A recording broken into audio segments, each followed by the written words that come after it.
নমস্কার বন্ধুরা, welcome back to my channel.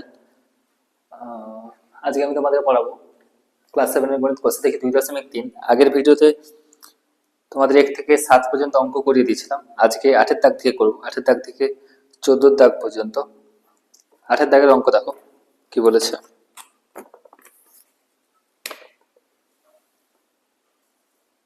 একই রকম 1 থেকে 7টা অঙ্ক যদি তোমরা বুঝে যাও, 8 দাগে থেকে কোনো সমস্যা হবে না এগুলোতে।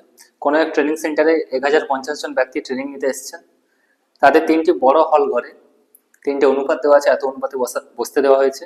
প্রতি হল ঘরে কতজন বসবেন?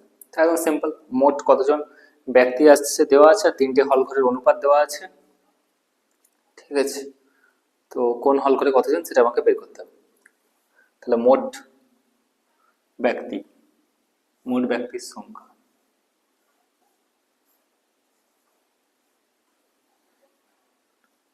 মোট ব্যক্তির সংখ্যা সমান এত। 3টি বড় হল ঘরের অনুপাত, 3টি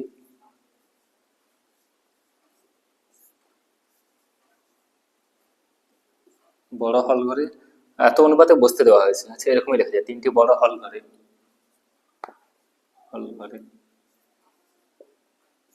যেরকম দেওয়া আছে 11:3:3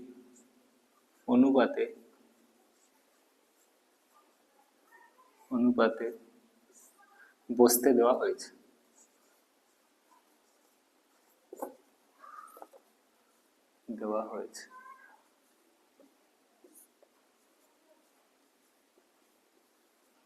তো এই দুটো তথ্য আমাদের দেওয়া আছে, যেটা বের করতে বলছে আশা করি বোঝা গেছে। 3টা হল ঘরে এত অনুপাতে যারা ট্রেনিং নিতে এসছে তাদের বসতে দেওয়া হয়েছে, ট্রেনিং নিতে এসছে ট্রেনিং সেন্টারে। তো প্রশ্ন হলো কোন হল ঘরে কতজন বসেছে। তাহলে প্রথম হল ঘরে 11 এই পুরোটা আনুপাতিক ভাগা, দ্বিতীয় হল ঘরে 3 সবগুলো যোগফল, আর তৃতীয় হল ঘরে 3:1/2 পুরোটা সবগুলো যোগফল। তো 3টে হল ঘরের আনুপাতিক ভাগাহার বের করতে হবে। প্রথম হল ঘরের আনুপাতিক ভাগাহার, প্রথম হল ঘরের আনুপাতিক ভাগাহার,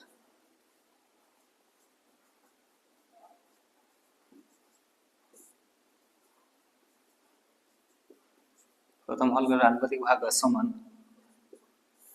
11/11 যুক্ত 3 যুক্ত 3:1/2 সমান। এ কাজ করবে, এই যে যোগটা আছে না, এটা একটু রাফে করে নেব, কারণ এখানে করলে জিনিসটা একটু জটিল হয়ে যাবে, বড় হয়ে যাবে। প্রতি ক্ষেত্রে আমরা এই যোগটা করব না, একবার এই যোগটা বের করে নেব, তারপরে উত্তরটা দেখে দেখে লিখে দেবো যেটা যেটা যোগ হচ্ছে। তো এই যোগটা তোমরা একটু রাফে করার চেষ্টা করবে। রাফে বলতে এইসব জায়গায় একটু করে নেবে এরকম ভাবে সাইডে।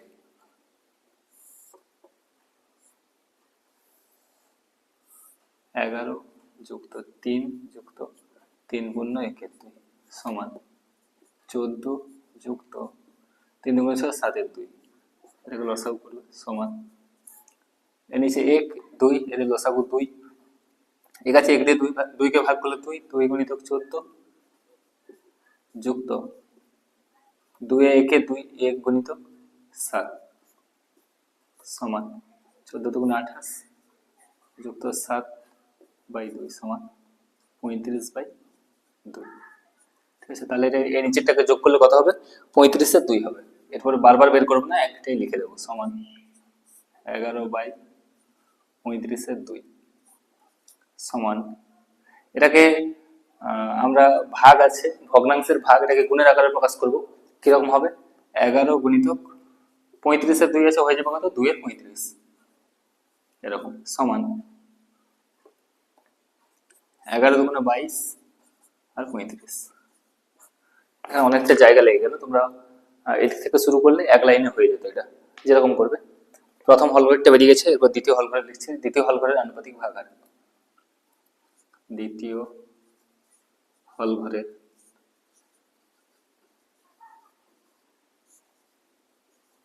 আনুপাতিক ভাগাহার।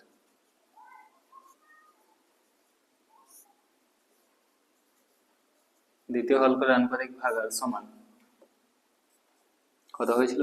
দ্বিতীয়টার ক্ষেত্রে এটা উপরে 3 আর নিচে 11 যুক্ত 3 যুক্ত 3 পূর্ণ 1/2 সমান, আমরা যোগটাকে এদিকে নিয়ে চলে আসছি, বা এখানে আর একটু লেখা যাবে সমান 3 বাই, এটাকে যোগ করতে কত হয়েছিল? 35/2, 35/2 বসাবো, ঠিক আছে, সমান কত হবে?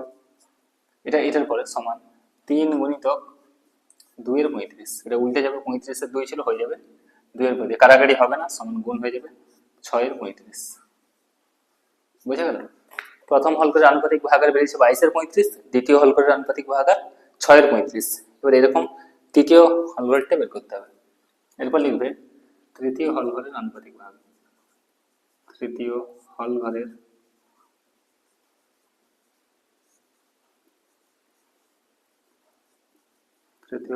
আনুপাতিক ভাগার সমান কত বসবে? উপরে বসবে তোমার 3 পূর্ণ 1/2 আর নিচে 11 যুক্ত 3 যুক্ত 3 পূর্ণ 1/2 সমান 3 পূর্ণ 1/2 মানে 7/2, আর নিচে এটাকে যোগ করলে তো হচ্ছে 35/2, ঠিক আছে। এরপরে সমান দিয়ে কত হবে? 7/2 যেরকম আছে লিখবে, গুণিতক 35/2 উল্টে যাবে, 2 এর 35 হয়ে যাবে, কাটাকাটি করতে হবে, কাটাকাটি হবে, এই 2 কেটে যাবে, এই 7 দিয়ে 35 কে কাটবে, 7 এ 1 এ 7, 7 5 এ 35 সমান 1 এর 5। তাহলে দেখো প্রত্যেকের আনুপাতিক ভাগহার বেরিয়ে গেছে। যদি এক লাইনে হয়ে যায় জিনিসটা, এক লাইন দেখতে ভালো লাগতো, এক লাইনে যদি হয়ে যায় যোগ করে করে, এখানে অনেকটা জায়গা হয়েছে, পরপর করেছি এভাবে, তো যেভাবে তোমাদের খাতায় হবে করবে। 3টে হলঘরের আনুপাতিক ভাগহার বেরিয়ে গেছে। এইবার প্রতিটা হলঘরে কতজন করে বসবে বের করবো। মোট ব্যক্তির সংখ্যা কত আছে? 1050, তাহলে 1050 গুণিতক এটা, 1050 গুণিতক এটা, 1050 গুণিতক এই আনুপাতিক ভাগহারটা, এটা করলেই 3টে হলঘরের প্রতি হলঘরে কতজন বসবেন, অতএব প্রথম হলঘরে বসবেন, অতএব প্রথম হলঘরে বসবেন সমান 1050 গুণিতক 22 এর 35 জন, এতজন।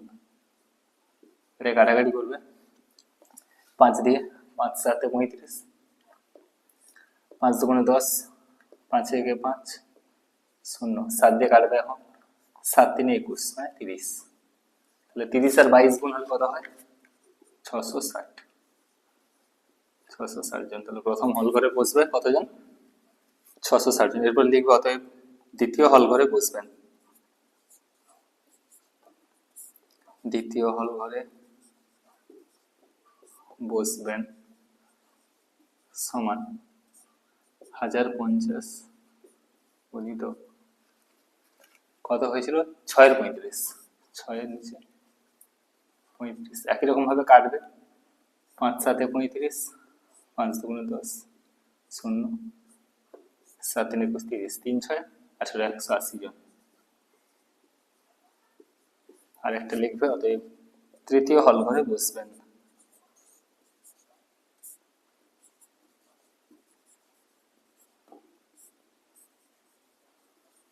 তৃতীয় হল ঘরে বসবেন সমান 1050 গুণিত কত হয়েছিল? 1 এর 5, 1 এর 5, 5 দিয়ে কাটাকাটি করবে, 5 দুগুণে 10, 5 এ 5 শূন্য, সমান 210 জন, ঠিক আছে। এইভাবে হবে ওইটা। এই অঙ্কটাতে কিছুই নেই, শুধু একটু সমাধানের ব্যাপার আছে, ভগ্নাংশের যোগ বিয়োগ গুণ ভাগ যারা জানো তাদের কাছে কোনো সমস্যার ব্যাপার নেই। আনুপাতিক ভাগের যেরকম নিয়ম একই, শুধু এখানে যোগ করতে হয়েছে, যোগটা পাশে করে নিয়েছি, ওইটাই বসিয়ে দিয়েছি, দিয়ে পরের লাইন আমরা কি করবো, এটা একটু সমাধান করে রেখে দিয়েছি, একটাই ভগ্নাংশে প্রকাশ করে রেখেছি, এখানে ভাগ আকারে ছিল, এটাকে গুণ করে পাল্টে দিয়েছি, একই এগুলোর ক্ষেত্রেও একই, এখানে ভাগ ছিল গুণ করে দিয়েছি, ভাগ ছিল গুণ করে একটাই ভগ্নাংশে প্রকাশ করেছি, দিয়ে তারপরে যেটা নিয়ম হয় প্রথম অল্পে বসবেন, মোটের সাথে গুণ করতে হবে, এইভাবে হবে 8 এর দাগের অঙ্ক, ঠিক আছে। এটা একটু ইম্পর্টেন্ট অঙ্ক তোমাদের জন্য, পরীক্ষার জন্য, দেখে রাখবে ভালো করে। এরপরে 8টা দেখো কি বলেছে, সরি 8টা হয়ে গেছে, 9টা। এত টাকা মধু, মানস, কুন্তল ও ইন্দ্রের মধ্যে এত অনুপাতে ভাগ করে দিলে কে কত টাকা পাবে? একদম সিম্পল অঙ্ক, অঙ্ক এক স্টেপের। মোট টাকা দেওয়া আছে, মোট টাকা সমান 12,100 টাকা। 12,100 টাকা, এটা মধু, মানস, কুন্তল ও ইন্দ্রের মধ্যে এত অনুপাতে ভাগ করে দিতে হবে। মধু, মানস, কুন্তল ও ইন্দ্রের মধ্যে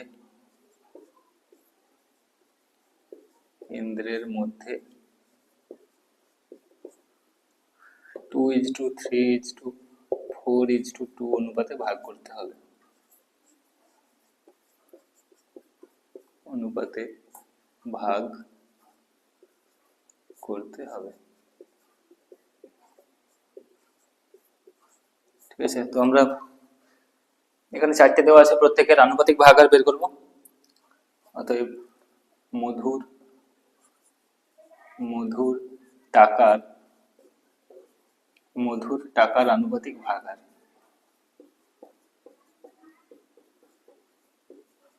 মধুর টাকার আনুপাতিক ভাগাকার সমান কত হবে? মধুর প্রথমে ছিল মধু, তাহলে 2 উপরে আর নিচে সবগুলো যোগ কর, 2 যুক্ত 3 যুক্ত 4 যুক্ত 2 সমান, এটা যোগ করলে কত হবে? 3 2 5 4 9 2 11, 2 এর 11। তাহলে মধুর টাকার আনুপাতিক হার, অতএব মানসের টাকার আনুপাতিক ভাগ, মানসের টাকার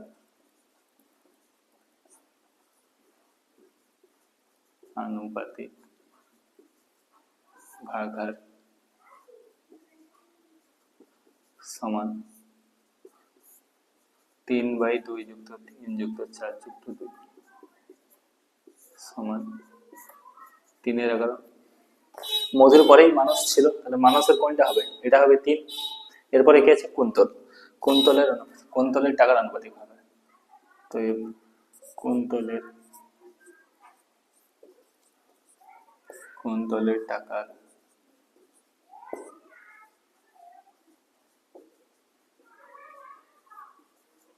কুন্তলের টাকার আনুপাতিক ভাগাকার সমান 4/2 যুক্ত 3 যুক্ত 4 যুক্ত 2 সমান 4 এর 11। এটা কুন্তলের হয়ে যাবে। এরপর আছে ইন্দ্র, তো ইন্দ্রের টাকার আনুপাতিক ভাগাকার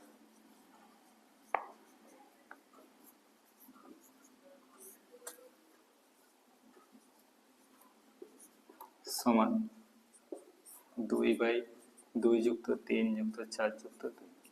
এটা শেষে 2 ছিল এই অনুপাতের, এটা ইন্দ্রের টাকা, ইন্দ্রের 2 ভাগ, এই জন্য 2 বসেছে, সমান 2 এর 11। তাহলে এটা হয়ে গেল আনুপাতিক ভাগাকার। এইবার মোট টাকা আছে 12,100 টাকা, কে কত পাবে হিসাব করব। অতএব এখানে লিখছি না, এখানে লিখে দিচ্ছি। অতএব মধু টাকা পাবে, অতএব মধু টাকা পাবে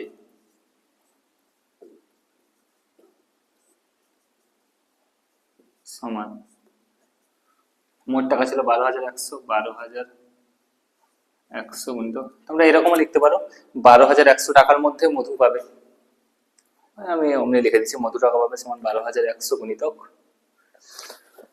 মধু টাকার আনুপাতিক ভাবে কত? 2 এর 11। তাহলে 2 এর নিচে 11, এত টাকা 11 দিয়ে কাটাকাটি করবে এটাকে, 11 একে 11, একবার দিয়ে আবার 11 একে 11, 0 0, 11 দুগুণে 22, 2200 টাকা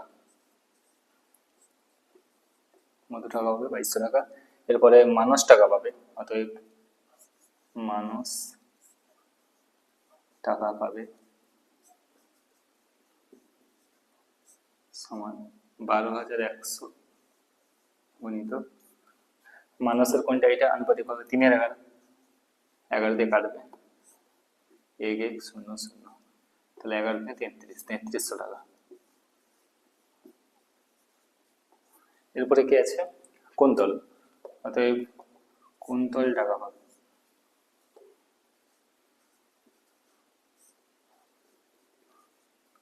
কুন্তল টাকা পাবে সমান 12,100 গুণিতক কুন্তলের কথা ছিল 4,000, 4,000 গুণ হবে, কাটাকাটি করবে 11,4400 টাকা। আরেকজন আছে ইন্দ্র, অতএব ইন্দ্র টাকা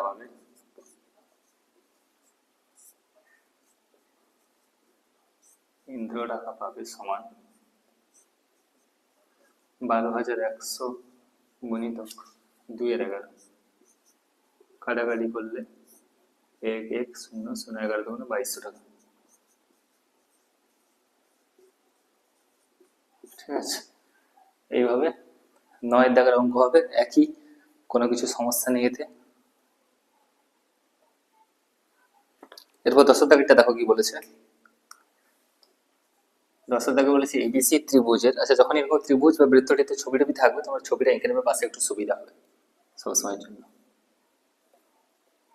ধর আমি একটা ত্রিভুজ আঁকলাম এবিসি। কি বলেছে, এবিসি ত্রিভুজের তিনটি কোণের সমষ্টি 180 ডিগ্রি। তো আমরা এটা জানি যে কোনো ত্রিভুজের তিনটে কোণের সমষ্টি 180 ডিগ্রি হয়। এবার বলেছে ত্রিভুজ কোণ বিএসি, কোণ বিএসি, বিএসি কোণ মানে এই কোণটা, এই কোণটা। তারপরে কোণ এবিসি, কোণ এবিসি মানে এই কোণটা, এবং কোণ এসিবি, এসিবি মানে এই কোণটা। এই তিনটে কোণের অনুপাত দেওয়া আছে, তিনটে কোণের অনুপাত দেওয়া আছে 3:5:10। তারপর প্রশ্ন দিয়েছি যদি কোণ বিএসি এর মান, বিএসি এই কোণটার মান 10 ডিগ্রি কম এবং এবিসি এর মান 10 ডিগ্রি বেশি হয়, তাহলে কোণ তিনটির নতুন অনুপাত কত হবে, কোণ তিনটির অনুপাত কত হবে। সে আগের গুলোর মতো, এটা 4-এর 5-এর দাগের অঙ্কের মতো। আগে 180 ডিগ্রির মধ্যে কোন কোণটা কত ডিগ্রি ওটা বের করব, তারপরে যেটা বলেছে যে এটা এত ডিগ্রি বেশি, এটা এত ডিগ্রি কম হলে নতুন অনুপাত কত হবে সেটা বের করতে হবে। ঠিক আছে, তো প্রথম প্রতিটা অঙ্কের ক্ষেত্রে যেটা করতে হচ্ছে আনুপাতিক ভাগাকার বের করে 180 ডিগ্রির মধ্যে কোন কোণটা কত ডিগ্রি সেটা বের করি, তারপরে কোনটা কত বেশি কম সেটা যোগ বিয়োগ করে নতুন অনুপাত বের করব। ঠিক আছে, তো দেখো প্রথমে যেটা দেওয়া আছে এবিসি ত্রিভুজের, এবিসি ত্রিভুজের তিনটি কোণের সমষ্টি।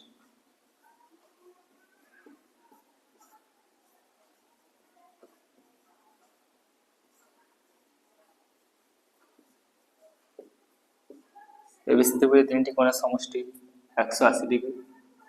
এটা বলে দেওয়া আছে মোট 180 ডিগ্রি, তো মোট তো বলে দেওয়া আছে, আর অনুপাত দেওয়া আছে, কার অনুপাত, কোণ বিএসি, বিএসি কমা কোণ এবিসি ও কোণ এসিবি এর অনুপাত।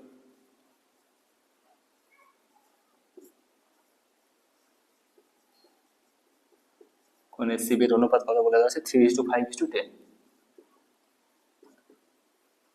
তো আমরা প্রথম কাজ এটাই করবো যে প্রথম যে কোণটা আছে, অতএব কোণ বিএসি এর আনুপাতিক ভাগাকার।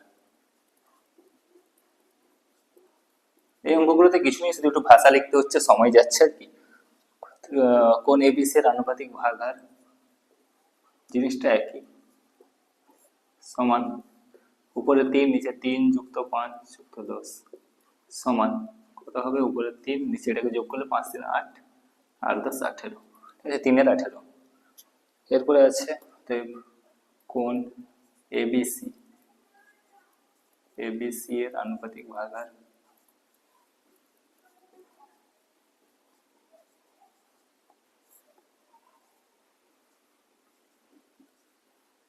সমান 5/3 যুক্ত 5 যুক্ত 10 সমান 5 এর 18। আরেকটা আছে, অতএব কোণ এসিবি এর আনুপাতিক ভাগাকার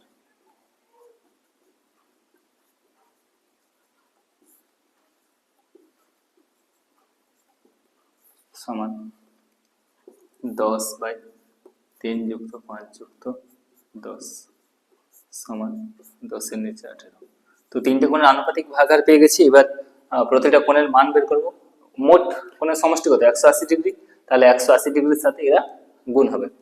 অতএব প্রথম যে কোণ, কোণ বিএসি এর মান বিএসসি এর মান সমান 180 গুণিতক বিএসসি আনুপাতিক ভাবে কত ছিল 3/18 তো 18 দিয়ে 180 কে কাটলে 18 10 180 এখানে লিখবে 10 ডিগ্রি গুণিতক 3 করলে 30 ডিগ্রি। ঠিক আছে, অতএব কোণ বিএসসি হয়ে গেল এবিসি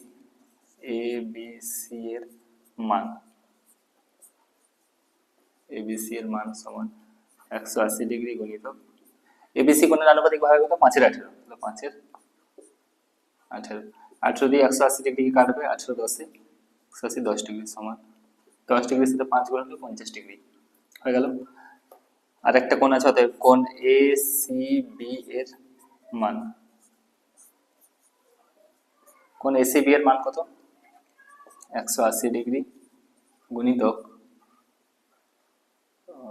10/18 18 দিয়ে কাটলে 18 10 180 10 10 100 তাহলে দেখো আমাদের যে বলে দেওয়া ছিল একটা ত্রিভুজ এবিসি তার তিনটে কোণের সমষ্টি 180 এটা তো আমরা জানি সবাই। এবার কিন্তু কোণের মান কত ডিগ্রি সেটা বলা ছিল না, শুধু বলে দেওয়া ছিল অনুপাত বলে দেওয়া ছিল 3:5:10। তো আমরা সেটা বের করে নিচ্ছি যে কোণের মান কত ডিগ্রি না এই কোণটার মান বিএসসি 30 বিএসসি মানে এই কোণটা হলো তোমার 30 এটা আমি একটু বক্স লিখে দিচ্ছি বিএসসি 30 এবিসি 50 এই কোণটা 50 আর এই কোণটা 100 এরকম হচ্ছে। এটা রাফলি আমি তোমাকে বোঝাচ্ছি, এরকম করতে পারে কোনো ব্যাপার না, পরীক্ষা যে করতেই হবে এরকম কিছু না।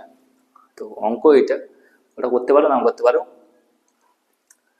তো এটা হলো বেরিয়ে গেল যে কোণের মান কত ডিগ্রি। এবার যেটা অঙ্ক বলেছে যদি কোণ বিএসসি এর মান 10 কম হয়, বিএসসি মান 10 কমাতে বলছে, বিএসসি মান 10 কমালে কত হবে 30 ছিল 10 কমালে 20 হয়ে যাবে। আর কি বলেছে এবিসি এর মান 10 বেশি হয়, এই এবিসি এর মান 10 বেশি হলে কত হবে 10 বাড়ালে 60 হয়ে যাবে, তখন এই তিনটের অনুপাত কত হবে। আচ্ছা এই মুহূর্তে যদি এই তিনটের অনুপাত বের করা হয় কি হবে 30 50 10 অনুপাত বের করা হয় সেই দেখো ঘুরে একই জিনিস চলে আসবে 3 5 10। ঠিক আছে, কিন্তু যদি একে 10 বাদ দিতে বলছে একে 10 যোগ করতে বলছে তারপরে এই তিনটের অনুপাত বের করলে কি অনুপাত আলাদা আসবে, নতুন অনুপাত আসবে। সেটাই করতে বলেছে যে সেই অনুপাতটা কত আমাকে বলেছে, সে ওটাই বলেছে যে তিনটির অনুপাত কত হবে। তাহলে যদি কোণ বিএসসি এর মান 10 কম হয় 10 কম হয় তাহলে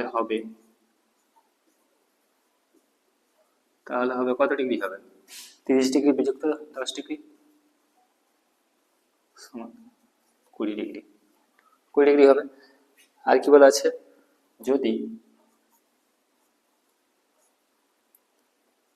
কোণ এবিসি এর মান 10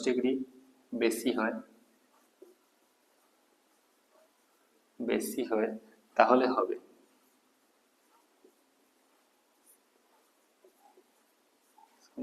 এখন এই কোণের মান কত 50 আছে 10 বাড়াতে বলছে 50 যুক্ত 10 সমান 60 ঠিক আছে।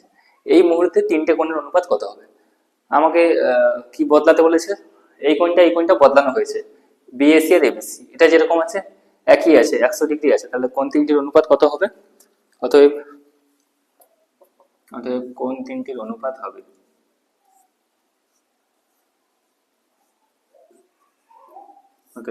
কোণ তিনটির অনুপাত হবে সমান প্রথম কোণটা কত বিএসসি ছিল প্রথম কোণ, কিন্তু মাথায় রাখবে এগুলো বিএসসি কোণ প্রথমে ছিল তাহলে বিএসসি প্রথমে নিতে হবে 20 H2, তারপরের কোণ ছিল এবিসি মানে 60 আর তারপরের কোণ দেওয়া ছিল লাস্ট এই এসিবির কোনো পরিবর্তন হয়নি 100 আছে 100 থেকে যাবে। তো এই অনুপাতটা বের করতে হবে, এটাকে একটু কাটাকাটি করতে হবে। এটাকে দেখো প্রথমে 0 তুলে দিচ্ছি বা ডিগ্রি তুলে দিচ্ছি, ডিগ্রি আর 0 তুলে দিলে কত করে থাকবে 2H2 6H2 10 একটা করে 0 বাদ দিয়ে দিচ্ছি, এটাকে আবার 2 দিয়ে কাটাকাটি যাবে। দেখো 2 একে 2 2 3 6 2 5 10, তাহলে কোণের অনুপাত কত হচ্ছে 1:3:5। আগে কোণের অনুপাত কত ছিল, এটা 3:5:10 ছিল। কিন্তু এখন যদি এরকম করা হয় যে এই কোণের মান 10 ডিগ্রি কমিয়ে দাও, এই কোণের মান 10 ডিগ্রি বাড়িয়ে দাও, তাহলে যে নতুন অনুপাত হবে সেটা কত অনুপাত, এই অনুপাতটা হবে। ঠিক আছে, 10-এর অঙ্ক এটা এইভাবে হবে।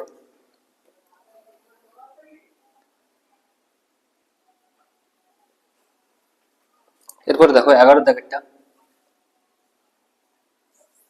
11 দাগেরটা বলেছে 9,000 টাকা 3 বন্ধুর মধ্যে ভাগ করে দিতে হবে। কিভাবে না, প্রথম বন্ধু যা টাকা পাবে দ্বিতীয় বন্ধু তার দ্বিগুণ পাবে, 2 গুণ টাকা পাবে। তৃতীয় বন্ধু প্রথম 2 বন্ধুর প্রাপ্য মোট টাকার অর্ধেক পাবে। ভাষাতে নাও বোঝা যেতে পারে, কিরকম বলছি এখানে তোমাদের বইতে একটু হিন্ট দেওয়া আছে, ওইভাবেই করবো আমরা। তবে আমি নিজের মতো করে ভাষাটা একটু লিখছি, এভাবে যে বইয়ের ভাষাটা দেওয়া আছে এভাবেও করতে পারে, কোনো অসুবিধা নেই। এখানে তো কিছু বলে দেওয়া নেই যে কত অনুপাতে। আগের অঙ্কগুলোর ক্ষেত্রে কি হয়েছিল, একটা মোট টাকা দেওয়া ছিল, বলেছিল এই 3 জন বন্ধু বা 4 জনের বন্ধুর মধ্যে এত অনুপাতে ভাগ করে দাও, তাহলে কে কত টাকা পাবে। এখানে কি হয়েছে, শুধু 9,000 টাকা বলে দিয়েছে মোট টাকা, সেই টাকাটা 3 জন বন্ধুর মধ্যে ভাগ করতে হবে। কিন্তু কিভাবে ভাগ হবে সেটা একটু ভাষাতে বলে দেওয়া আছে। কিরকম, প্রথম বন্ধু যে টাকাটা পাবে দ্বিতীয় বন্ধু তার ডবল টাকা পাবে, দ্বিগুণ। তো আমরা ধরে নেবো এখানে বইতে যেরকম হিন্ট দেওয়া আছে সেই হিসেবেই ধরি প্রথম বন্ধু টাকা পায় 1 টাকা। যদি প্রথম বন্ধু 1 টাকা পায়, দ্বিতীয় বন্ধু কত পাবে, দ্বিগুণ মানে ডবল, মানে 2 টাকা পাবে। আর তৃতীয় বন্ধু কত পাবে, প্রথম বন্ধু দ্বিতীয় বন্ধুর টাকার যোগ, প্রথম বন্ধু দ্বিতীয় বন্ধু টাকার যোগ করলে কত হবে, 1 আর 2 3, 3 টাকা, 3 টাকার অর্ধেক মানে 3/2 টাকা। এটা 3 জন বন্ধু হবে। তাহলে প্রথমে আমরা লিখবো মোট টাকা, মোট টাকা সমান 9,000 টাকা। তোমাদের এখানে বইতে হিন্ট দেওয়া আছে, কিন্তু পরীক্ষায় এভাবে হিন্ট পাবে না, নিজেকেই করতে হবে। মোট টাকা সমান 9,000 টাকা। ঠিক আছে, এবার কি করবে, 3 জন বন্ধুকে ভাগ ধরি, একটু ধরে দেবে, ধরি প্রথম বন্ধু টাকা পেল 1 টাকা,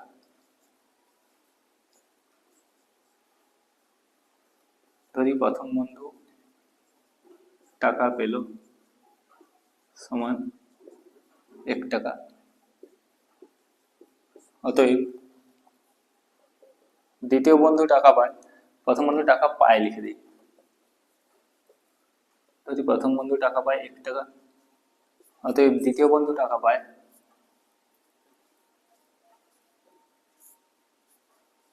দ্বিতীয় বন্ধু টাকা পায় সমান কি বলেছিল, দ্বিগুণ, দ্বিগুণ মানে ডবল, একের ডবল কত হবে, 1 গুণিতক 2 মানে 2 টাকা। ও যদি 1 টাকা পায় কত পাবে, 2 টাকা পাবে দ্বিতীয় বন্ধু। আর তৃতীয় বন্ধু টাকা পায়, তৃতীয়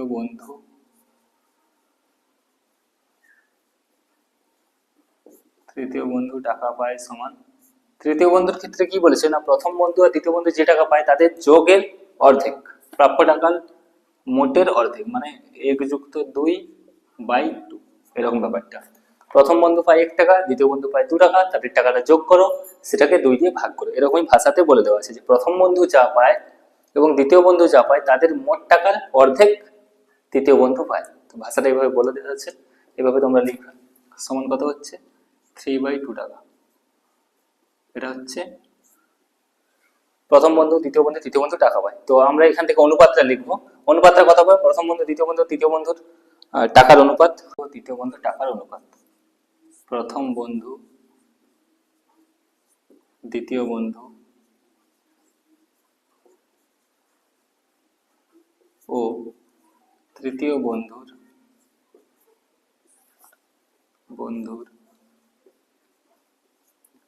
টাকার অনুপাত।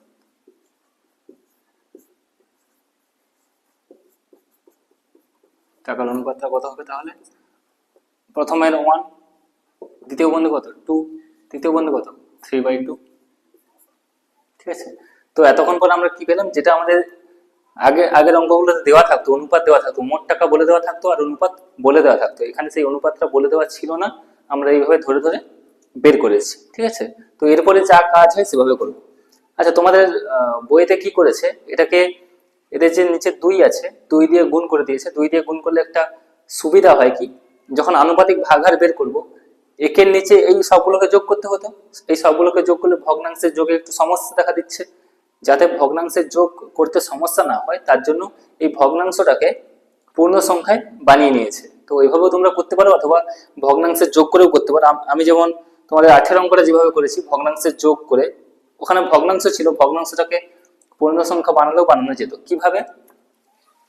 এখানে কি করা হয় দেখা হয়, এখানে এদের লসাগু কত হচ্ছে, এর নিচে 1, এর নিচে 1, এর নিচে 2, তাদের লসাগু 2। এই সবগুলোকে 2 দিয়ে গুণ করে দিচ্ছে। এই সবগুলোকে 2 দিয়ে গুণ করলে কি হবে, এটা 1 হয়ে যাবে 2, এই 2 হয়ে যাবে 2 দুগুণে 4, আর এটাকে 2 দিয়ে গুণ করলে 2 দিয়ে কেটে যাবে, হয়ে যাবে 3। এইভাবে হয়ে যাবে। এটা তোমরা করতে পারো, কিন্তু আমার মতে আমি যেভাবে করছি এই তিনটাকে যোগ করে দেখাচ্ছি, ঠিক আছে? আনুপাতিক ভাগাহার নির্ণয়ের ক্ষেত্রে কোনো সমস্যা নেই, যেভাবে করতে পারো, যেটা সহজ মনে হবে করবে। অতএব প্রথম বন্ধুর টাকার আনুপাতিক ভাগাহার, প্রথম বন্ধুর টাকার আনুপাতিক ভাগাহার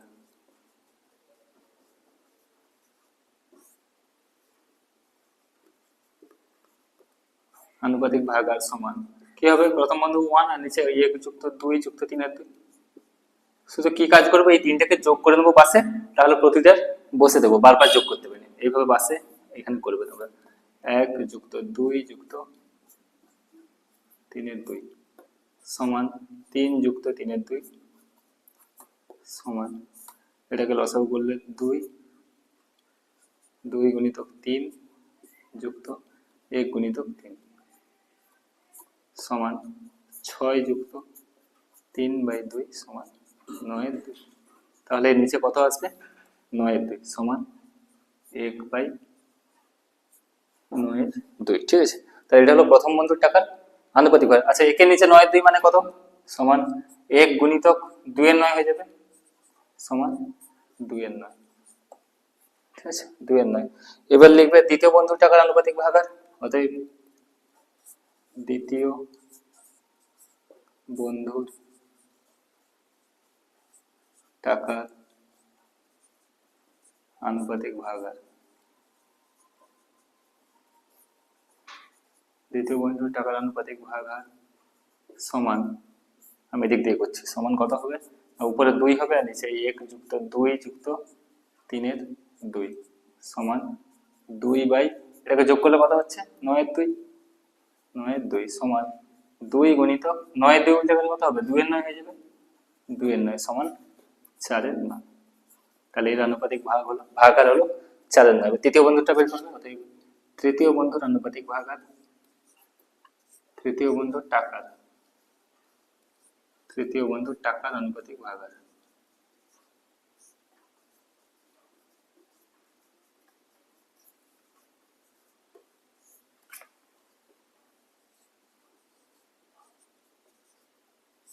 তৃতীয় বন্ধুর টাকার আনুপাতিক ভাগাহার কত হবে, সমান উপরে 3 এর 2, নিচে 1 যুক্ত 2 যুক্ত 3 এর 2 সমান 3 এর 2 আর নিচে যোগ করলে কত হয়েছিল, 9 এর 2 সমান 3 এর 2 গুণিতক 2 এর 9 হয়ে যাবে। এইভাবে এখানে কাটাকাটি হবে, 2 এর সাথে 2 কেটে যাবে, 3 এর সাথে 9 কাটবে, 3 3 9, কিন্তু উপরে যেহেতু কিছু নেই 1 লিখবো আমরা, 3 1 3, 3 3 9 সমান 1 এর 3। তাহলে তিনটের আনুপাতিক ভাগাহার বেরিয়ে গেল। এবার মোট টাকা 9,000 টাকা, কে কত টাকা পাবে, কোন বন্ধু কত টাকা পাবে সেটা বের করবো। অতএব প্রথম বন্ধু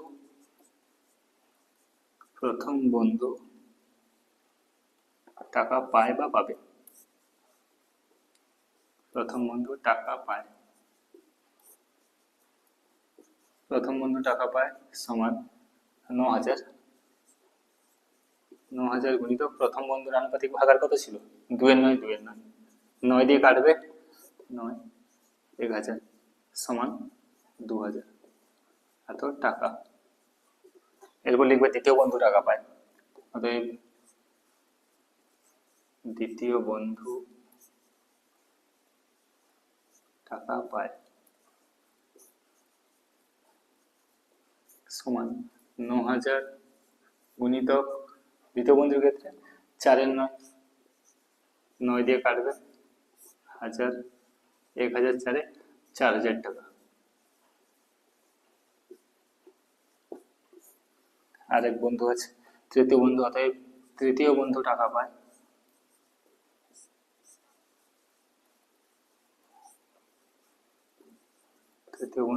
পায় সমান 9,000 গুণিত তৃতীয় বন্ধু কত ছিল, একের 3 ছিল, একের 3 কাটাকাটি করলে 3 3 9, 0 0 0, 3,000 একে 3,000 টাকা। ঠিক আছে, তাহলে কোন বন্ধু কত টাকা পেল? প্রথম বন্ধু পেল 2,000 টাকা, দ্বিতীয় বন্ধু 4,000 টাকা, তৃতীয় বন্ধু 3,000 টাকা। এইভাবে হয়ে যাবে তোমাদের 11 টাকার অঙ্কটা। আচ্ছা, এরপরে দেখো 12 টাকার অঙ্কটা যেটা বলেছে, আমাদের গ্রামের রাস্তা তৈরির জন্য পরপর 4 বছরের খরচের অনুপাত দেওয়া আছে। 4 বছর, প্রথম বছর, দ্বিতীয় বছর, তৃতীয় বছর, চতুর্থ বছর, 4 বছরের টাকা খরচ হয়েছে গ্রামের রাস্তা তৈরির জন্য, তাদের অনুপাত দেওয়া আছে। আর 4 বছরের মোট কত টাকা খরচ হয়েছে সেটা বলে দেওয়া আছে। 132 লক্ষ টাকা খরচ হয়েছে। ভালো, তো হিসাব করে দেখি দ্বিতীয় বছরে কত টাকা খরচ হয়েছে। আচ্ছা, শুধু দ্বিতীয় বছর বলেছে, দ্বিতীয় বছর, তারপরে পূর্ণচ্ছেদে আরো একটা প্রশ্ন দিয়েছে, প্রথম ও তৃতীয় বছরে মোট কত টাকা খরচ হয়েছে। তো প্রথমে জানতে চেয়েছে দ্বিতীয় বছরে কত টাকা খরচ হয়েছে, মানে দ্বিতীয় বছরের আনুপাতিক ভাগার বের করে দ্বিতীয় বছর বের করে নিতাম, কিন্তু তার সাথে দিয়ে দিয়েছে প্রথম আর তৃতীয় বছরটাও বের করো, মানে প্রথম আর তৃতীয় বছরের মোট বের করতে বলেছে। তার মানে কি, প্রথম বছরেরটাও বের করতে হবে আর তৃতীয় বছরেরটাও বের করতে হবে। 4 বছরের মধ্যে প্রথম বছরের আনুপাতিক ভাগার বের করে তার টাকাটা বের করতে হবে, দ্বিতীয় বছরেরটা বের করতে হবে, তৃতীয় বছর, শুধু চতুর্থ বছরটা এখানে বলেনি, চতুর্থ বছরের কথাটা। তো চতুর্থ বছরটা তোমরা বের করতে পারো, নাও করতে পারো, কোনো সমস্যা নেই, কিন্তু বাকি 3টে তো করতে হবে, দ্বিতীয়, প্রথম, তৃতীয়, এই 3টের কথা বলেছে। তো যেটা বলেছে প্রথমে যেটা দেওয়া আছে 4 বছরের খরচের অনুপাত দেওয়া আছে, সেটা লিখি। 4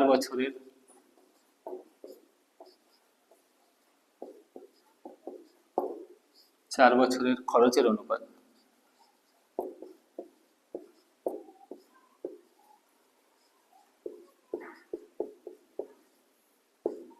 সমান 4 বছরের খরচের অনুপাত কত বলেছে, 2:4:3:2, আর মোট খরচ বলা আছে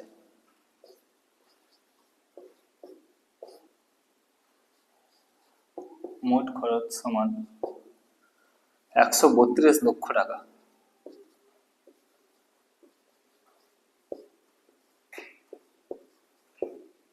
আচ্ছা, 132 লক্ষ টাকা, এটাকে সংখ্যাতে লিখে নিলে ভালো হতে পারে, বা যদি তোমরা লিখে লিখে যাও সবসময় লক্ষ টাকা লিখতে হবে, সেটা একটা করা যেতে পারে।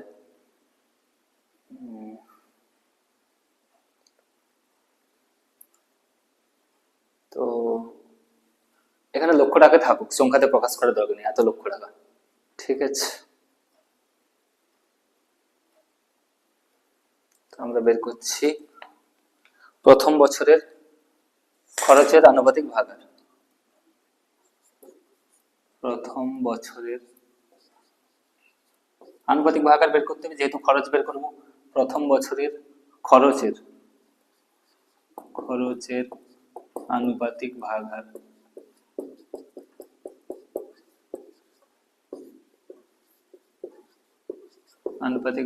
সমান 2/2 যুক্ত 4 যুক্ত 3 যুক্ত 2, সবগুলো যোগফল হয়, সমান উপরে 2, নিচে হলো 4 2 6 3 9 2 11, 2 এর 11 প্রথম বছরের এটা। এরপরে লিখবে দ্বিতীয় বছরের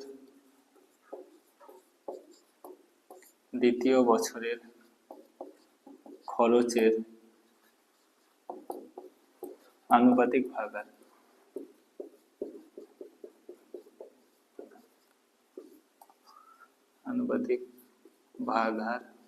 সমান 4/2 যুক্ত 4 যুক্ত 3 যুক্ত 2 সমান 4, নিচে 2 4 6 11 হবে একই। এরপর লিখবো তৃতীয় বছরের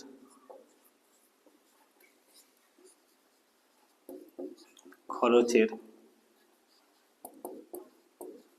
আনুপাতিক ভাগার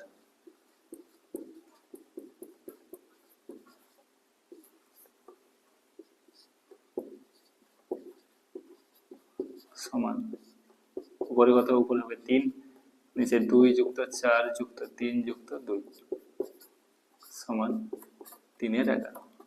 বোঝা গেল? প্রথম বছরের উপরে 2 হয়েছে, দ্বিতীয় বছরে 4, তৃতীয় বছরে 3। এরপরে চতুর্থ বছরটা বের করতে পারে, নাও বের করতে পারে, কেননা চতুর্থ বছর আমাদের কোনো কাজে লাগবে না। যেগুলো উত্তর চেয়েছে ওখানে বলেছে দ্বিতীয় বছরে কত টাকা খরচ হবে, তাহলে দ্বিতীয় বছরের আনুপাতিক ভাগার পেয়ে গেছি, ওকে 12 লক্ষের সাথে 132 লক্ষের সাথে গুণ করে দেবো, দ্বিতীয় বছরের খরচটা পেয়ে যাবো। আর প্রশ্ন দিয়েছি যে প্রথম বছরের খরচ আর তৃতীয় বছরের মোট খরচ কত, প্রথম বছরের তৃতীয় বছর মিলিয়ে মোট খরচ কত, তাহলে কি প্রথম বছরের খরচটা বের করতে হবে, সেই জন্য প্রথম বছরের আনুপাতিক ভাগার নিয়েছি আর তৃতীয় বছরের আনুপাতিক ভাগার নিয়েছি, দিয়ে দুটোকে যোগ করতে হবে। কিন্তু চতুর্থ বছর নিয়ে কোনো প্রশ্ন দেয়নি, সেই জন্য চতুর্থ বছরটা বের করবো না, বেকার। তো এবার উত্তর লিখবো, অতএব প্রথম বছরের খরচ, প্রথম বছরে খরচ হয়েছে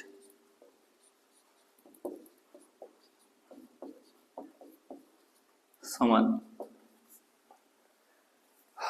কাজ করলে হয় অ্যাকচুয়ালি, তোমরা এই খরচটাকে না এই লক্ষ টাকাতে দেওয়া আছে, লক্ষটা ভেঙে নাও, 132 লক্ষ টাকা মানে কত, এরকম কটা শূন্য হবে, এতগুলো একক দশক শতক হাজার অযুত লক্ষ, 132 লক্ষ টাকা। এইভাবে ভেঙে নাও, সুবিধা হবে, কারণ এখানে বারবার 132 লক্ষ টাকা কাটাকাটি করে লক্ষ টাকা লিখতে হবে, ওখানে ভুল হয়ে যাওয়ার সম্ভাবনা আছে, এই জন্য 132 লক্ষ টাকা মানে এত টাকা, ঠিক আছে।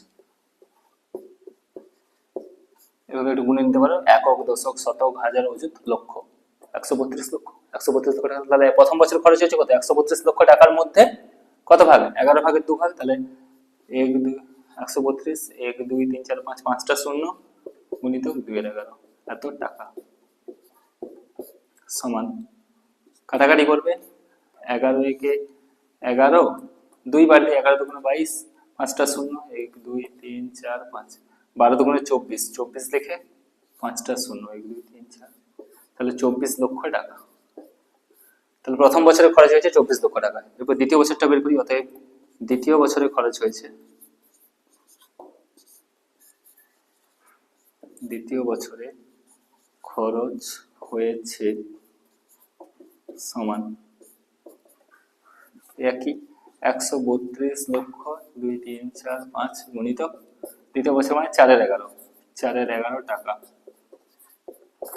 11 দিয়ে কাটাকাটি করবে, কত হবে, 12 লক্ষ, 1 2 3 4 5, 12 4 48, 48 থেকে 1 2 3 4 পাঁচটা শূন্য, 48 লক্ষ টাকা দ্বিতীয় বছরে খরচ হয়েছে। এরপর বের করবে তৃতীয় বছরে, অতএব তৃতীয় বছরে খরচ হয়েছে, তৃতীয় বছরে খরচ হয়েছে সমান, তৃতীয় বছরের তৃতীয় বছর এটা 1 3 2 1 2 3 4 5 গুণিত 3 এর 11, এত টাকা। কাটাকাটি করবে 11 দিয়ে, 11 একে 11, 22, 1 2 3 4 পাঁচটা শূন্য, 12 3 36 লক্ষ টাকা হবে, 36 লিখে পাঁচটা শূন্য, 1 2। তাহলে দেখো, প্রথম বছরের খরচ, দ্বিতীয় বছরের খরচ, তৃতীয় বছরের খরচ পেয়ে গেছি। চতুর্থ বছরটা বের করবো না, চতুর্থ বছর বের করলেও করা যায়, কিন্তু চতুর্থ বছর আমাদের উত্তরে বা প্রশ্নে কিছু চায়নি, সেই জন্য চতুর্থ বছরটা করবো না। এখানে কিন্তু 4 বছর অনুপাত দেওয়া ছিল, চতুর্থ বছরটা যদি চাইতো তাহলে বের করতাম, চতুর্থ বছর যেহেতু চাইনি, তো আমাদের উত্তর যেটা চাইছে সেটা এবার বলে দিই। প্রথম বছরের খরচ কত হয়েছে সেটা উত্তর চাইছে, তাহলে প্রথম বছরের খরচ কত হয়েছে, এটা 24 লক্ষ টাকা। সরি প্রথম বছরের খরচ জানতে চাইনি, প্রথমে দিয়েছিল দ্বিতীয় বছরে কত টাকা খরচ হয়েছে, দ্বিতীয় বছরে টাকা কত টাকা খরচ হয়েছে, 48 লক্ষ টাকা খরচ হয়েছে, এটা একটা উত্তর হয়ে গেল আমাদের। আরেকটা উত্তর কি বলেছে, যে প্রথম ও তৃতীয় বছরে মোট কত টাকা খরচ হয়েছে, প্রথম আর তৃতীয় বছরে মোট কত টাকা, তাহলে কি হবে, এই দুটো টাকাকে যোগ করতে হবে। অতএব প্রথম ও তৃতীয় বছরে, প্রথম ও তৃতীয় বছরে মোট টাকা খরচ হয়েছে, মোট টাকা খরচ হয়েছে সমান, প্রথম তোমার 24 লক্ষ যুক্ত তৃতীয়তে 36 লক্ষ, 1 2 3 4 5, এত টাকা। এভাবে ব্র্যাকেট দিয়ে টাকা লিখবে, এটাকে যোগ করলে কত হচ্ছে? 36,024, 36,40, 60 লক্ষ টাকা। 60 লিখে 5টা শূন্য, এত টাকা। ঠিক আছে, এটাই আমাদের উত্তর চাইছে যে প্রথম আর তৃতীয় বছরে মোট কত টাকা খরচ হয়েছে বলো। প্রথম আর তৃতীয় বছরে মোট খরচ হয়েছে 60 লক্ষ টাকা, আর দ্বিতীয় বছরে খরচ হয়েছে 48 লক্ষ টাকা। এই এই দুটো উত্তর জানতে চাইছে। এই হলো 12 দাগের অঙ্ক, একটু দেখে নাও।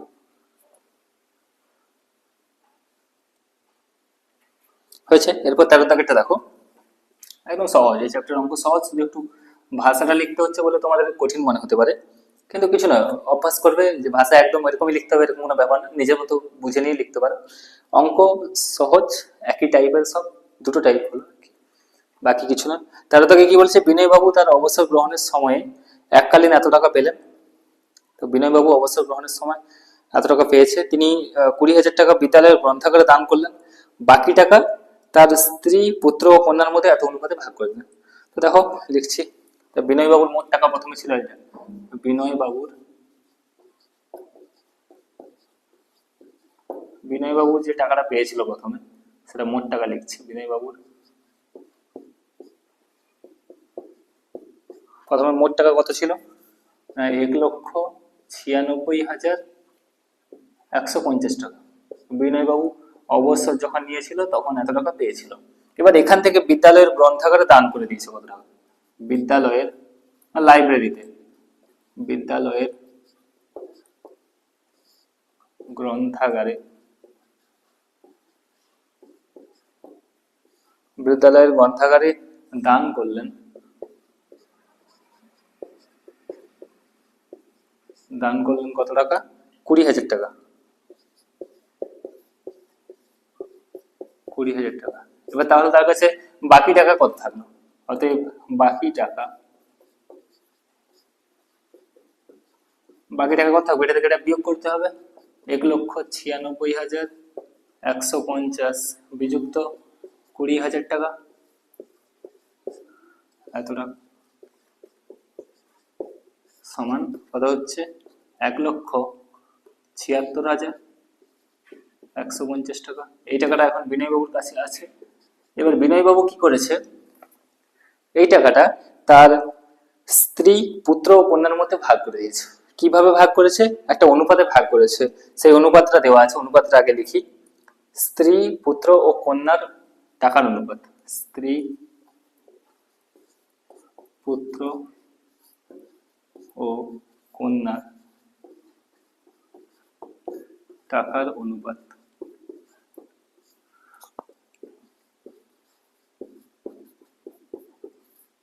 টাকার অনুপাত কত বলে যাচ্ছে? 5:4:4।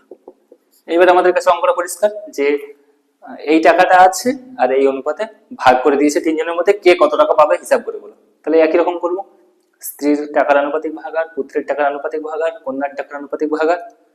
আর এই টাকার মধ্যে স্ত্রী কত পাবে, পুত্র কত পাবে, কন্যা কত পাবে, দিলেই অঙ্ক শেষ। ওটাই করতে হবে, প্রসেস একই। লিখো, স্ত্রীর টাকার আনুপাতিক ভাগার, স্ত্রীর টাকার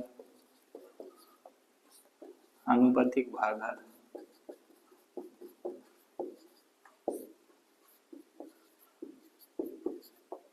সমান 5, এই যে 5 যুক্ত 4 যুক্ত 4 সমান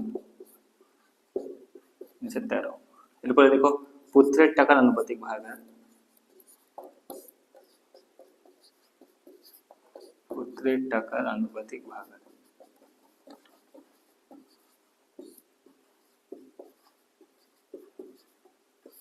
সমান 4/5 যুক্ত 4 যুক্ত 4 সমান 4/13। এরপর দেখো, কন্যার টাকার আনুপাতিক ভাগার,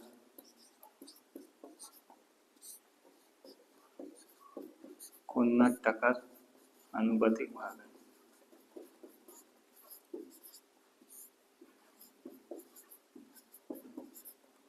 সমান 4/5 যুক্ত 4 যুক্ত 4। একই, দুজনে 4:4, পুত্র আর কন্যাকে একই অনুপাতে টাকা দিয়েছে।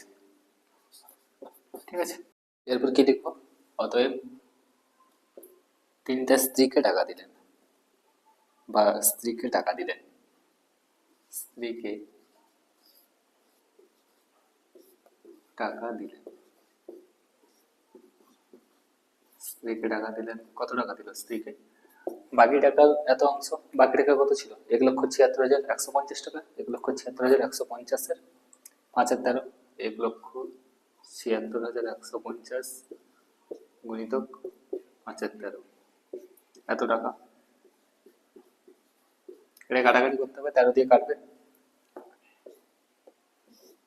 13 কে 13, 4, 46, 13 3 39, 7 বাড়তি 71 হচ্ছে, 13 5 65, আবার 6 বাড়তি 65, 13 5 65, 0। এটাকে গুণ করবে, এটাকে এরকম ভাবে এভাবে গুণ করতে পারো, 5 0 0, 5 5 25 5 হাতের 2, 5 5 25, 2 27 7 হাতের 2, 5 3 15, 2 17 7 হাতে হলো 1, 5 1 5 6, আর 67,750 টাকা। ঠিক আছে, এটা স্ত্রীকে টাকা দিলেন। এরপরে কি লিখবো? পুত্রকে টাকা দিলেন, অতএব পুত্রকে টাকা দিলেন,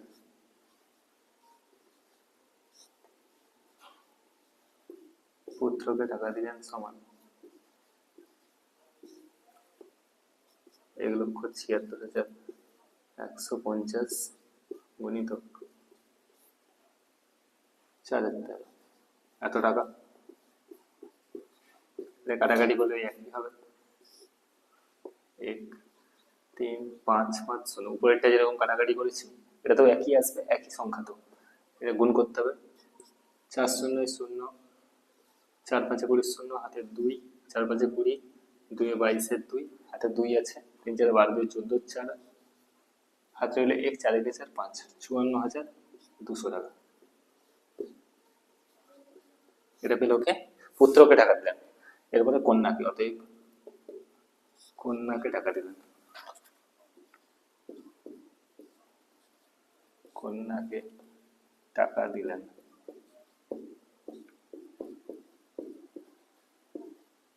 সমান 1,76,150 গুণিতক 4,13 টাকা। কাটাকাটি করবে আগের মতো, 1 3 5 5 0, এটাকেও গুণ করলে ওটাই হবে 54,200 টাকা। ঠিক আছে, পুত্র আর কন্যাকে একই টাকা দিয়েছে, স্ত্রীকে একটু বেশি টাকা দিয়েছে, 67,750 টাকা। ঠিক আছে, এই হলো 13 দাগের অঙ্ক, দেখানো একটু। এরপর দেখো লাস্ট অঙ্ক আছে 14 দাগে। 14 দাগ কি বলেছে? আমিনুর চাচা তার 35 কাঠা জমিতে 4:3 অনুপাতে বেগুন ও পটল চাষ করেছেন। আচ্ছা, এটা একটু ছবির সাহায্যে বোঝার চেষ্টা করি। ধরো এরকম একটা জমি আছে, আমি ধরলাম, আর একটু বড় করে দিই, এরকম একটা জমি আছে, জমিটা এদিকে বেশি বড় হয়ে গেল না, যাই হোক এটা বুঝে না, এরকম একটা আছে। তো মোট জমি হলো 35 কাঠা, ধরলাম মোট জমির পরিমাণ কত? 35 কাঠা।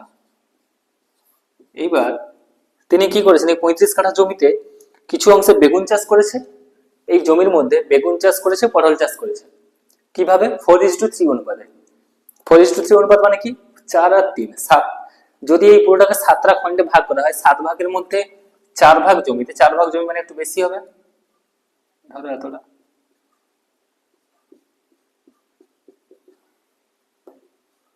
4 ভাগ একটু ধরলাম, এই ধারটা 4 ভাগ, এই ধারটা 3 ভাগ, সমান সমান হয়ে গেল নাকি?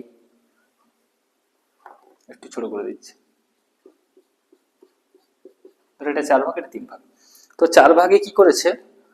বেগুন চাষ করেছে, এই ধারটা বেগুন চাষ করেছে, এই ধারটা পটল চাষ করেছে, পটল চাষ কম জমিতে করেছে একটু। তো দেখা গেল তিনি প্রতি কাঠায় বেগুন থেকে 150 টাকা করে পাচ্ছে, বেগুন বিক্রি করে প্রতি কাঠায়, 1 কাঠা জমিতে যদি বেগুন বিক্রি করে 150 টাকা পায়, আর 1 কাঠা জমিতে যদি পটল বিক্রি করে 125 টাকা করে পাচ্ছে পটল।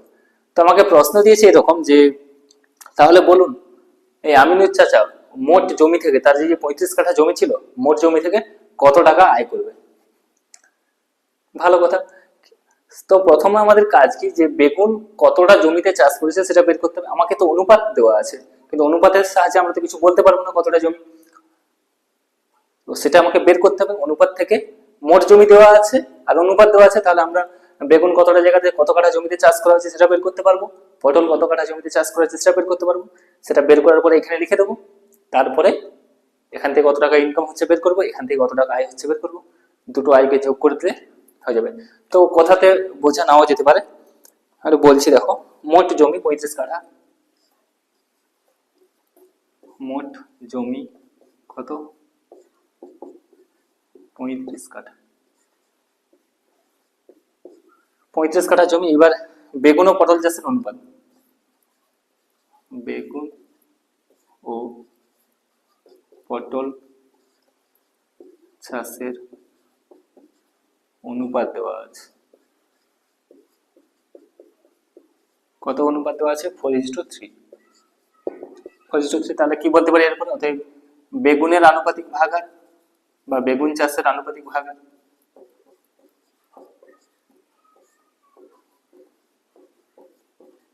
এই দুটো জিনিস দেওয়া আছে, এখান থেকে আমরা কি বের করবো, বেগুন কতটা জমিতে চাষ করা হয়েছে, পটল কতটা জমিতে চাষ করা হয়েছে, তার জন্য কি লিখতে হয়, আনুপাতিক ভাগার বের করতে হয়।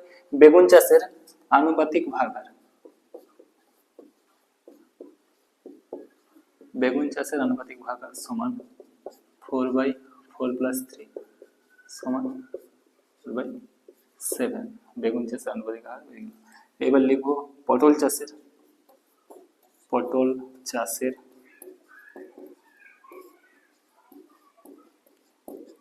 আনুপাতিক ভাগার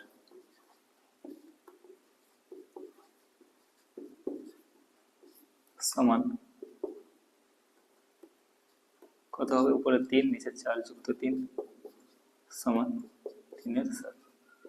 ঠিক আছে, এইবার আমরা বের করব বেগুন কতটা জমিতে চাষ করা হয়েছে। অতএব বেগুন চাষের জমির পরিমাণ, বেগুন চাষের জমির পরিমাণ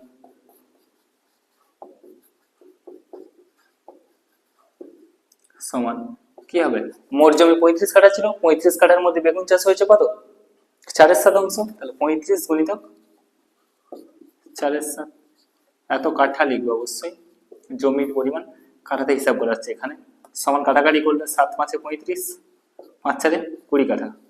তাহলে 20 কাঠা জমিতে বেগুন চাষ হয়েছে। এবার পটল চাষটা বের করি, অতএব পটল চাষের জমির পরিমাণ, আমরা এমনিতে বুঝতে পারছি পুরো যদি সব 35 কাঠা হয়, তার মধ্যে বেগুন যদি 20 কাঠাতে চাষ হয়, বাকি কত থাকবে, 35 এর মধ্যে 20 চলে গেলে 15 কাঠাতে পটল চাষ হবে। কিন্তু আমরা বের করে দেখাবো পটল চাষের জমির পরিমাণ,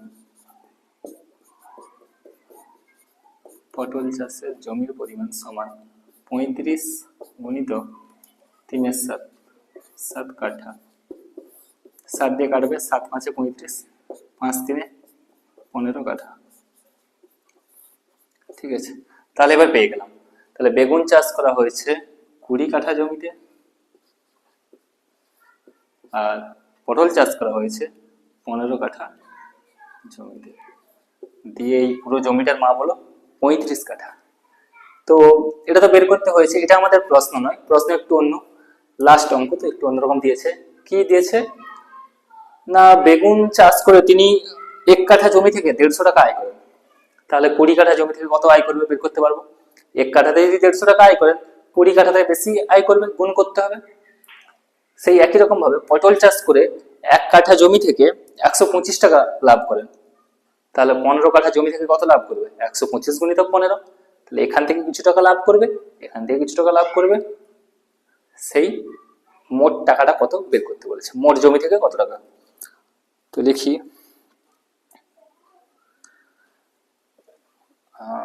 1 কাঠা জমি থেকে, আগে লিখি বেগুন চাষ, বেগুন চাষে 1 কাঠা জমি থেকে, 1 কাঠা জমি থেকে কত টাকা লাভ করেন, 1 কাঠা জমি থেকে বই বলে তো আছে 150 টাকা, লাভ নয় ঠিক, আচ্ছা ঠিক আছে লাভ, 1 কাঠা জমি থেকে 150 টাকা লাভ করলেন, হ্যাঁ লাভ বলা আছে।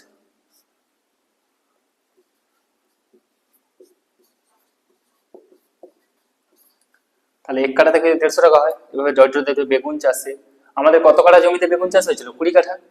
তাহলে 20 কাঠা জমি থেকে ডট ডট দিয়ে দিবি। 20 কাঠা জমি থেকে কত ইনকাম হবে, কত লাভ হবে? 150 গুণিত 20, বেশি হবে। 150 গুণিত 20 সমান 15 থেকে 30, 3000 টাকা। 3000 টাকা লাভ করলেন। তাহলে এটা তোমার বেরিয়ে গেল বেগুন, বেগুন যে চাষ করেছে বেগুন চাষ করে 3000 টাকা লাভ করেছে। এবার পটল চাষ করতে হবে। পটল চাষে এবার লিখবো পটলেরটা। পটল চাষে, পটল চাষে কি করেছিল? 1 কাঠা জমি থেকে কত লাভ করেছে? 125 টাকা। পটল চাষে 1 কাঠা জমি থেকে 1 কাঠা জমি থেকে 125 টাকা লাভ করলেন।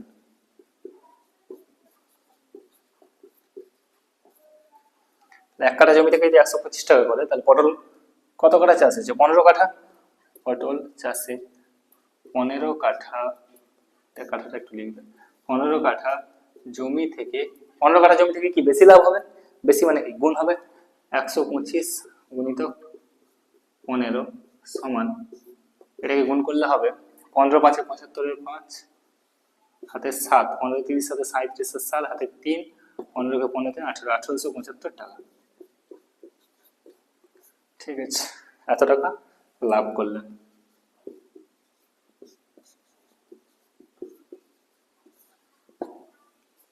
তো বেগুন চাষে 3000 টাকা লাভ করেছেন আর পটল চাষে 1875 টাকা লাভ করেছে। এবার আমাকে বলেছে মোট জমি থেকে বেগুন ও পটল চাষ করে লাভের পরিমাণের অনুপাত। আচ্ছা, প্রথমে আমার প্রশ্ন পড়া ভুল হয়েছে, একটু সরি। আমি ভেবেছিলাম মোট দিয়েছে, মোট দেয়নি। এতবার অঙ্ক ঠিক আছে, অঙ্কতে কোনো সমস্যা নেই। তো অনুপাত চেয়েছে, এই বেগুন চাষে যে লাভ হয়েছে 3000 টাকা আর পটল চাষে যে লাভ হয়েছে 1875 টাকা, এদের অনুপাত। ঠিক আছে, মোট মোট চায়নি, অনুপাত চেয়েছে, সরি। অতএব এইভাবে লিখবে, আমিনুর চাচার, যেভাবে বইতে বলা আছে যেটা উত্তর চেয়েছে, আমিনুর চাচার মোট জমি থেকে,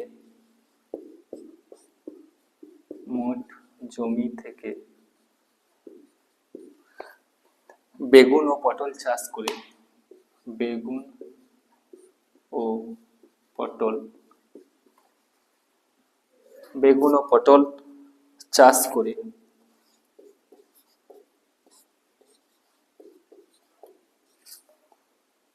লাভের পরিমাণের অনুপাত, লাভের পরিমাণের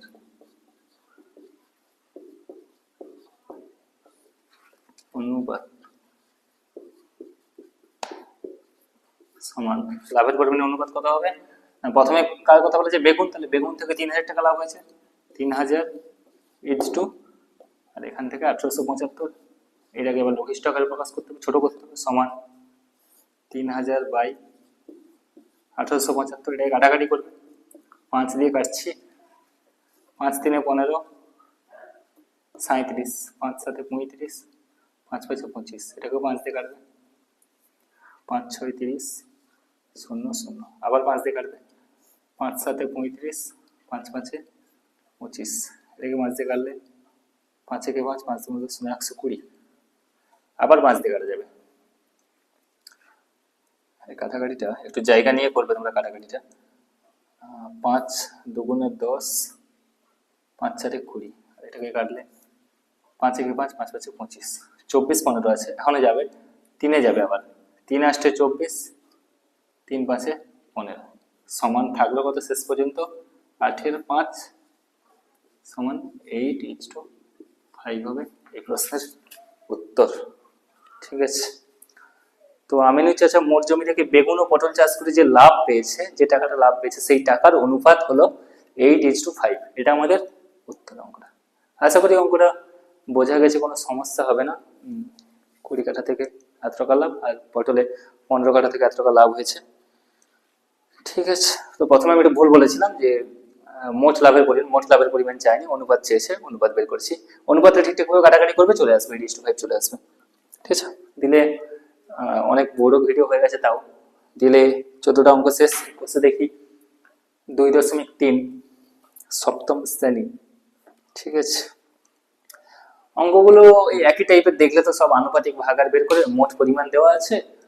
প্রথমে তো এই কাজটা করতে হচ্ছে সব অঙ্কের ক্ষেত্রেই, দিয়ে তারপরে কিছু কিছু অঙ্কে বলেছে যে এটা যদি বাড়ানো হয়, এটা যদি কমানো হয়, তাহলে নতুন অনুপাত কত হবে, সেভাবে বের করেছি। যেমন এখানে আয়েরটা দিয়েছে, যদি প্রতি কাঠা থেকে এত টাকা আয় হয়, তাহলে লাভের অনুপাত কত হবে, সেভাবে করেছি। তোমরা অঙ্কটা দেখে নিতে পারো থামিয়ে। বাকি ঠিক আছে, এই ছিল আজকের অঙ্ক। দেখবে একটু ভালো করে পড়াশোনা করবে, অঙ্কগুলো প্র্যাকটিস করবে ভিডিও দেখে, হয়ে যাবে, কোনো সমস্যা নেই এগুলো। আর অঙ্ক যখন আসবে একটু ভালো করে বুঝবে আগে, তারপর তুলবে খাতাতে। ভিডিও তো সবসময় থাকবে, দেখতে পারবে, কোনো সমস্যা নেই। বাকি ঠিক আছে, দেখা হচ্ছে পরের ভিডিওতে। সবাই ভালো থেকো, বাই।